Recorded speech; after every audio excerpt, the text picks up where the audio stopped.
धनसम्पदः लक्ष्मीः कौस्तुभपारिजातकसुरा धन्वन्तरिश्चन्द्रमा। नमस्कार, आप देख रहे हैं हमारी खास पेशकश आयुष्मान भव। आपके साथ मैं हूं शुभम सिंह। अपने इस खास कार्यक्रम के जरिए हम आयुर्वेद पद्धति और प्राकृतिक चिकित्सा के जरिए उपचार के तरीके आपको घर बैठे बताते हैं।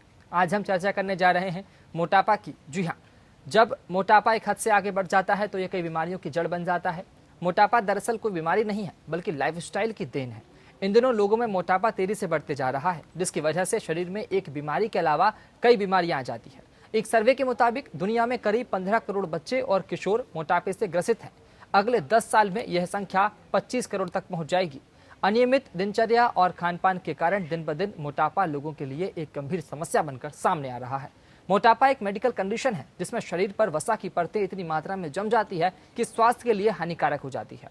मोटापे बहुत सी गंभीर बीमारियों की वजह बन सकता है। इसकी वजह से diabetes, hypertension, heart attack, asthma, cholesterol का बढ़ना, बांझपन आदि का खतरा भी बढ़ जाता है। अपने इस खास कार्यक्रम में हम आपको मोटापा कम करने के आयुर्वेदिक उपाय बताएंगे। इसके साथ में योग के जरिए कैसे मोटापे को कंट्रोल करें, ये भी आपको बताएंगे। अगर मोटापे से जुड़ा आपका भी कोई सवाल है तो आप भी हमारे साथ कार्यक्रम का हिस्सा बन सकते हैं। आज मोटापा कंट्रोल करने के लिए आयुर्वेदिक उपचार के बारे में बताने के लिए हमारे साथ डॉक्टर विजय कुमार जुड़े हैं। सर, बहुत स्वागत है आपका। आप आयुर्वेदिक विशेषज्ञ हैं, इसके साथ में आप योग का ज्ञान भी रखते हैं। आप योग के जरिए मोटापा नियंत्रण की जानकारी भी हमें इस कार्यक्रम के जरिए देंगे। आइए हम आपका परिचय डॉक्टर विजय कुमार से कराते हैं। वर्तमान में doctor Vijay Kumar north eastern institute of Ayurveda and homeopathy के डीन हैं। इस संस्थान में आप स्वास्थ्य वृत्त और योगा विभाग के हेड भी हैं। आपने योग, आयुर्वेद और स्वास्थ्य पर किताबें भी लिखी है। आयुर्वेद से जुड़े शैक्षणिक गतिविधियों में आप काफ़ी सक्रिय हैं और काफ़ी जाने माने हैं।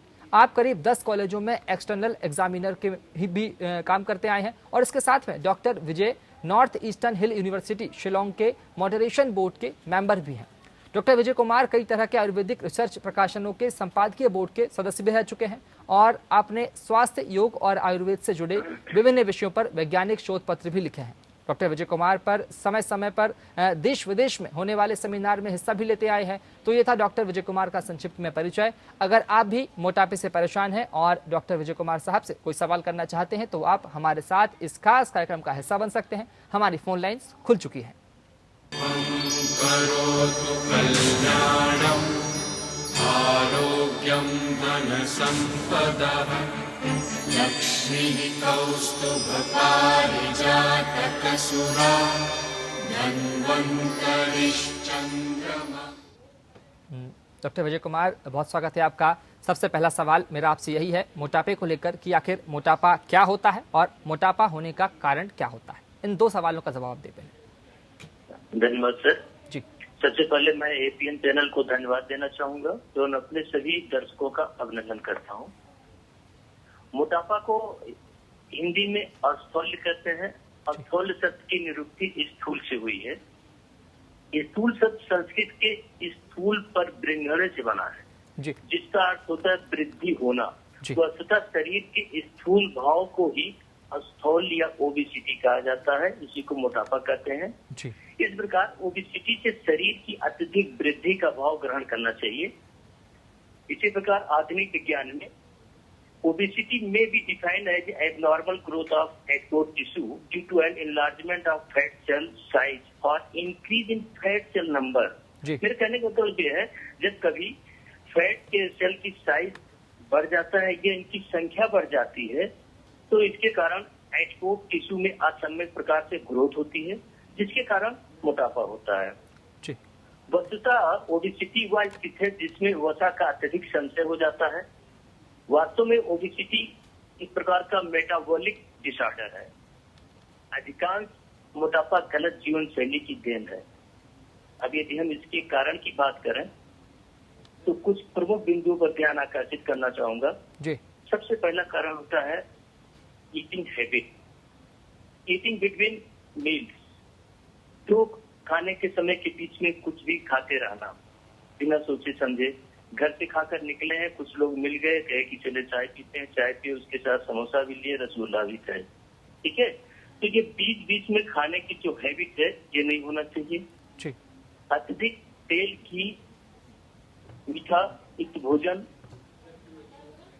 पिज्जा, बर्गर, चाउमीन, ये जितने फास्ट फूड हैं, जी। ये भी एक मेजर कारण होते हैं ओबेसिटी के। जी और दूसरा जो होता है फिजिकल इनएक्टिविटी, व्यायाम न करना।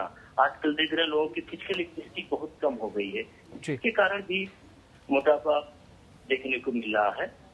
और दिन में सोना, अत्यधिक सोना, अल्कोहल पीना, उसके साथ ढेर सारे फूड जैसे ले लेते हैं जो अधिक कैलोरी होता है। और जी। एक कारण बड़ा इंपॉर्टेंट कारण होता है जेनेटिक फैक्टर, जी। सहज कुलज, ये कारण होता है।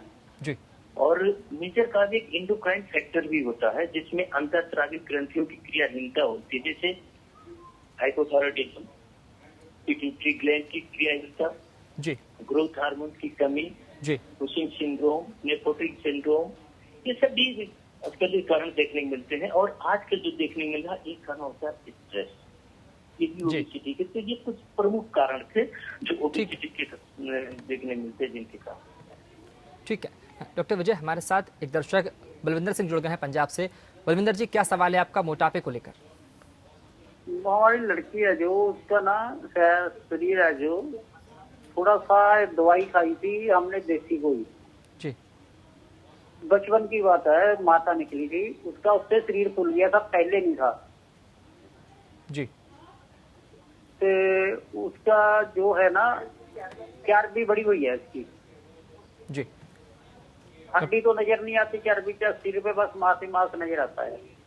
ठीक ठीक है डॉक्टर विजय, जिस तरह से बलविंदर ने बताया कि उनकी बेटी की चर्बी जो है वो लगातार बढ़ती गई एक दवाई खाने के उसके साइड इफेक्ट के चलते, तो इसके क्या कुछ उपाय हैं आयुर्वेद के जरिए कि हम मोटापे को, उनकी चर्बी को कम कर सकते हैं? जी ने ये कुछ नहीं बताया कि उसकी बच्चे की एज कितनी है।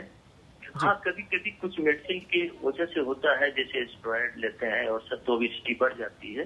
हेलो हेलो हेलो बलविंदर, हाँ जी, हेलो, हाँ हाँ हाँ जी सर। एज नहीं बताया है और कौन सी दवा लिया था, ठीक है, वो और कितनी एज है, तो ये हाँ बोलिए। वो जैसे ना बोलिए। बचपन में था, छोटी था, 10-11 साल की था जब इसने दवाई ना इनको खिलाई थी। अभी कितनी उम्र है आपकी बेटी की? 20 साल। ठीक है 20 साल है। तो मैं ये कहना चाहूंगा सुरेंद्र जी, सबसे पहले आप किसी अच्छे चिकित्सक के पास ले जाइए और कुछ उसके हाथ की जांच कराएं। कभी कभी मैं बता रहा हूँ कि हाइपोथायराइडिज्म की वजह से या अंतःस्रावी ग्रंथियां जो होती हैं, इनकी वजह से भी मोटापा होता है। और एक फेमिलियर, तो एक बार दिखाएं। अगर अच्छा नहीं होता है तो आप बच्चे के खाने पीने का थोड़ा सा ध्यान रखें। खाने से पहले उसको सैलेड का प्रचुर मात्रा में अधिक से अधिक उपयोग कराएं, थोड़ा सा पानी भी उससे पहले पिलाएं, और कुछ और चीजें होती हैं, व्यायाम कराएं, बहुत ही अच्छा होता है। ओबेसिटी के लिए सबसे अच्छा व्यायाम होता है। और कम से कम 45 मिनट, कम से कम 45 मिनट, 45 मिनट से 1 घंटे तक उसको डेली एक्सरसाइज कराएं। डाइट का ध्यान रखें, खासतौर से चिकनी चीजें, तली भुनी की paratha, samosa, pizza, burger, chowmein, इन सब का सेवन न कराएं तो मेरे ख्याल से वो कंट्रोल में हो जाना चाहिए। देखिए, एक बार अच्छा होगा कि एक बार अच्छी चिकित्सक मिलकर जांच जरूर करा लें। ठीक है, बहुत शुक्रिया बलविंदर जुड़ने के लिए, हमसे अपना सवाल साझा करने के लिए। डॉक्टर विजय कुमार, मेरा सवाल आपसे ये भी है कि क्या मोटापा जो है वो लाइफस्टाइल के साथ साथ क्या इसके पीछे आनुवंशिक कारण भी होता है? हेलो डॉक्टर विजय, मेरा आपसे सवाल एक और है यही कि क्या लाइफस्टाइल के साथ साथ आनुवंशिक कारण भी मोटापे का कारण हो सकता है? बिल्कुल बिल्कुल, बहुत इम्पोर्टेंट कारण। मैंने पहले ही बताया आपको, जब कारण बता रहा था तो उसमें ये भी बताया कि जेनेटिक फैक्टर, और आयुर्वेद में तो इसको पहचानने में बहुत ही अच्छी तरीके से वर्णन किया गया है, जहाज और कुलज बता करके। तो एक जेनेटिक फैक्टर होता है इम्पोर्टेंट, नो डाउट है। और वे जिसको फेमिलियर भी कहते हैं, जात प्रसक्ता, कुल प्रसक्ता, बहुत सारी चीजें होती हैं, और क्लाइमेट होता है। तो निश्चित रूप से जेनेटिक फैक्टर कारण होता है। जी डॉक्टर विजय, जिस तरह से इन दिनों अगर हम बात करें तो आजकल के युवाओं में डाइटिंग का काफ़ी चलन है, मोटापे को देखने के लिए, जीरो फिगर को देखने के लिए, स्लिम दिखने के लिए, स्मार्ट दिखने के लिए कई तरह की डाइटिंग जो है वो करने की कोशिश करते हैं। लेकिन कहीं ना कहीं जिस तरह से डाइटिंग का जो चलन है वो कितना सही है? क्या इसका असर वाकई में पड़ता है मोटापे कम करने को लेकर? नहीं, डाइटिंग ठीक है, लेकिन डाइटिंग का मतलब ये नहीं है कि भूखा रहा जाए। जी उपवास किया जाए, जी। उसमें हमारे मॉडिफिकेशन होना चाहिए, जी। हमारे डाइट में जो उसमें चेंजेस करना चाहिए, जी। हमें ध्यान ये देना चाहिए जिसमें कैलोरी जी। कम हो, एक जी। न्यूट्रिशन जी। हो। हमारे ठीक साथ है। मुकेश जुड़ गए, एक देखिए, दर्शक हमारे साथ मुकेश जुड़ गए हैं सोनीपत हरियाणा से। मुकेश, क्या सवाल है आपका?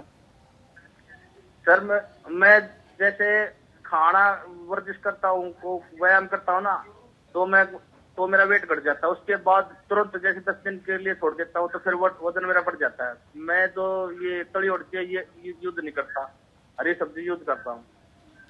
इसका कारण क्या करने है? से वजन नहीं बढ़ता है, आपको फील होता होगा कुछ मसल से स्ट्रांग होती होगी, ठीक है, बाइसेप ट्राइसेप, लेकिन व्यायाम करने से वजन नहीं बढ़ेगा। एक अच्छा कसौटी, उसको आप वजन, आप ये टेस्ट करें कि आपका वजन बढ़ गया है। हाँ जी। क्योंकि जो हमारा जो 2-3 क्राइटेरिया होता है वजन का, जो हम चेक करते हैं, कुछ तो लक्षण होते हैं, जैसे कार्य करने में उत्साह न होना, अत्यधिक भूख लगना, अत्यधिक प्यास लगना, शरीर में दुर्गंध आना, आलस्य होना, अत्यधिक निद्रा, शरीर में भारीपन। ये तो होगा हमारे आयुर्वेद के अकॉर्डिंग कि ये सारे लक्षण मिलते हैं जब ओबेसिटी पेशेंट को, मोटापे में। लेकिन अगर हम मॉडर्न साइंस की बात करें तो एक होता है BMI, बॉडी मास इंडेक्स। अगर किसी का body mass index between 18.50 to 24.99 है, इट मीन्स ओके, नॉर्मल है। अब ये BMI होता क्या है, क्वेश्चन ये होता है कि व्हाट इज BMI? तो BMI होता है weight in kilogram upon height in metre square. इसका जब हम कैलकुलेशन, इसे बॉडी मास इंडेक्स कहते हैं, जब इसको हम कैलकुलेट करते हैं तो अगर इनकेस 18.50 से कम है, इसका अंडर वेट है। 18.50 से 24.99 है, मीन्स ये नॉर्मल है। और अगर ये 25 से ज्यादा आ रहा है BMI, तो हम कहेंगे कि ये अब ओबेसिटी की तरफ, मोटापा की तरफ जा रहा है। और सिंपल सा तरीका, ऐसा भी नहीं कैलकुलेशन कर सकते हैं, तो हाइट को सेंटीमीटर में मेजरमेंट कर ले, उसमें से 100 माइनस कर दें। जैसे मान लीजिए किसी की हाइट है 160 सेंटीमीटर, उसमें 100 माइनस करने के बाद 60 आ रहा है, तो 60 kg वेट इज आइडियल। ये देखें आप, मोटापा आपको है या नहीं है। ठीक है, ठीक है, चलिए, बहुत शुक्रिया मुकेश अपना सवाल साझा करने के लिए। डॉक्टर साहब, हम डाइटिंग के बारे में बात कर रहे थे। आप बता रहे थे कि डाइटिंग का कितना असर पड़ता है, डाइटिंग का चलन किस तरह से काम करता है। क्या वाकई में डाइटिंग का असर पड़ता है मोटापा कम करने को लेकर? बिल्कुल। आप वैसे सिंपल तरीके से समझिए कि डाइटिंग का मतलब ये नहीं कि आप भूखे रहें, प्रॉपरली खाएं, ब्रेकफास्ट लें, दोपहर कर लें और रात के डिनर भी लें, लेकिन उसमें अत्यधिक फैट चीजें, फैटी नहीं होना चाहिए, रिच फूड नहीं होना चाहिए, फास्ट फूड नहीं होना चाहिए, तेल, घी, मीठा ये ज्यादा नहीं होना चाहिए। न्यूट्रिशनल वैल्यू अच्छी होनी चाहिए, कैलोरी कम हो। जी। आपको खाना तो बहुत जरूरी है, और उससे खाने से पहले अच्छे से सैलेड में भरपूर मात्रा में यूज करें, खीरा, ककड़ी, ये सब अच्छी तरीके से यूज करें। ठीक है, तो ये तो खाना ही चाहिए। डाइटिंग का मतलब है कि आप डाइट में अपने खाने को चेंज करें, मॉडिफिकेशन करें जी।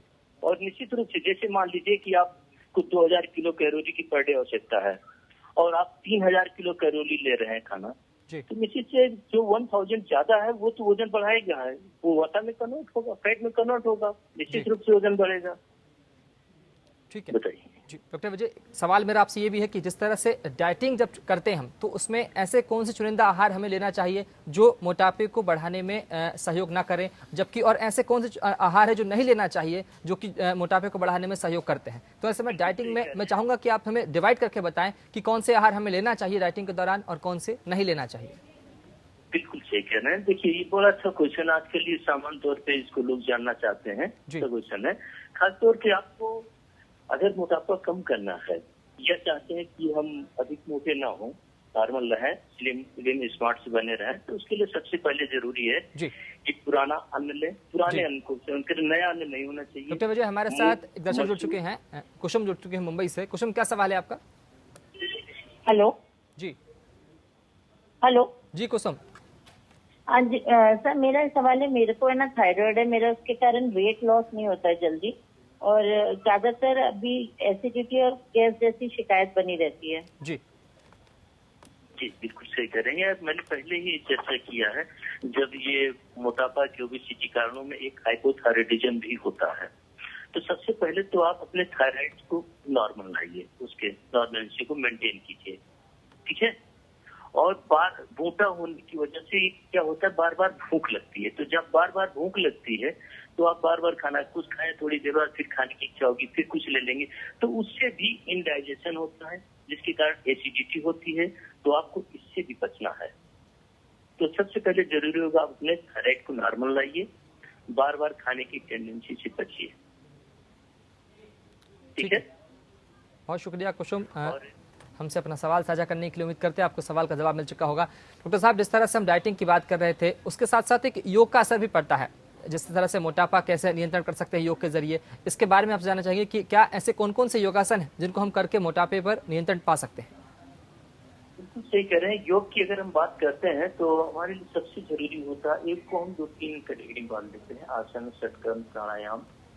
तो योग में अगर हम आसन की बात करें तो सबसे जरूरी होता है सूर्य नमस्कार। सूर्य नमस्कार को आप प्रतिदिन 10 से 12 बार, 15 बार, 16 बार कर सकते हैं। पादहस्तासन, पवन मुक्तासन, पश्चिमोन्नतासन जी, और एक होता है वज्रासन। वज्रासन एक ऐसा आसन है जिसको हम खाना खाने के बाद करते हैं जी। 10-15 मिनट तक। तो इससे क्या होता है, आपका मेटाबॉलिक सिस्टम अच्छा होता है, डाइजेशन अच्छा होता है, मेटाबॉलिक नॉर्मल हो जाती है। और कुंजल क्रिया भी काफी उपयोगी होता है हद तक इसमें मोटापा को कम करने के लिए। महीने 2 महीने 3 महीने से संग प्रक्षालन भी कर सकते हैं। और जी। प्राणायाम की बात करें तो भस्त्रिका प्राणायाम भी जी मोटापा कम करने के लिए काफी उपयोगी होता है। जी, और रही बात इसके साथ खाने के लिए, तो वो भी क्या ना खाएं, तो ये भी जरूरी होता है। मक्खन, आलू, शकरकंद, samosa, pizza, burger, cold drinks बिल्कुल ना लें इस समय। जब आप योग कर रहे हो और ये चाह रहे हैं कि हमारा वजन ना बढ़े, तो इन सबसे जरूर बचें। बार बार खाने की प्रवृत्ति से बचें। मांस, मदिरा का न सेवन करें, क्योंकि हमारे आगे में बहुत अच्छा सर्वदा सर्वानम सावनम वृद्धि कारणम बताया गया है। जी। मांस खाने से मांस की वृद्धि होती है, तो ठीक। इन सबसे भी बचें तो अच्छा होगा। और खाने में थोड़ा सा खाने से पहले आंवला का सेवन करें, जी, हरी की टिकली। ठीक है। डॉक्टर विजय, एक सवाल मेरा आपसे अंत में ये भी है कि मोटापे का असर ब्लड प्रेशर, उसके साथ साथ हार्ट अटैक, हाई कोलेस्ट्रोल, तमाम ऐसी बीमारियां हैं, इन पर कैसे पड़ता है? मोटापा इन सब बीमारियों को कैसे प्रभावित करता है? बिल्कुल सही कह रहे हैं। मोटापे से बहुत सारी बीमारी हो जाती है। कम डायबिटीज भी हो जाता है, हाइपरटेंशन भी हो जाता है, कोरोनरी आर्टरी डिजीज भी हो सकती है, इवन ज्वाइंट पेन भी होता है, osteoarthritis, gall bladder disease, endocrine disorder, skin problems, cholesterol बढ़ जाते हैं। और पल्मोनरी डिजीज जिसकी आप बात कर रहे हैं कि अस्थमा, उसमें सांस लेने में प्रॉब्लम होने लगती है, प्रेगनेंसी में प्रॉब्लम होती है। इवन देखने में आया है कि अधिक ज्यादा वजन होने से लंबे समय तक कैंसर होने की भी संभावना रहती है। तो निश्चित रूप से हमें इस मोटापा से बचना चाहिए। खासतौर से डाइट पर ध्यान रखें और एक्सरसाइज, आसन, प्राणायाम, योग, इनका नियमित अभ्यास करें, अच्छा होगा।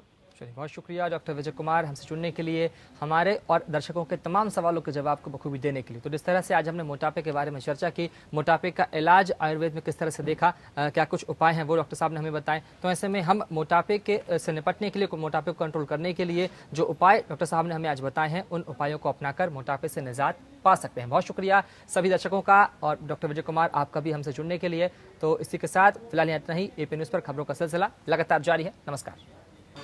करोतु कल्याणम् आरोग्यं धनसम्पदः लक्ष्मीः कौस्तुभपारिजातकसुरा धन्वन्तरिश्चन्द्रमा।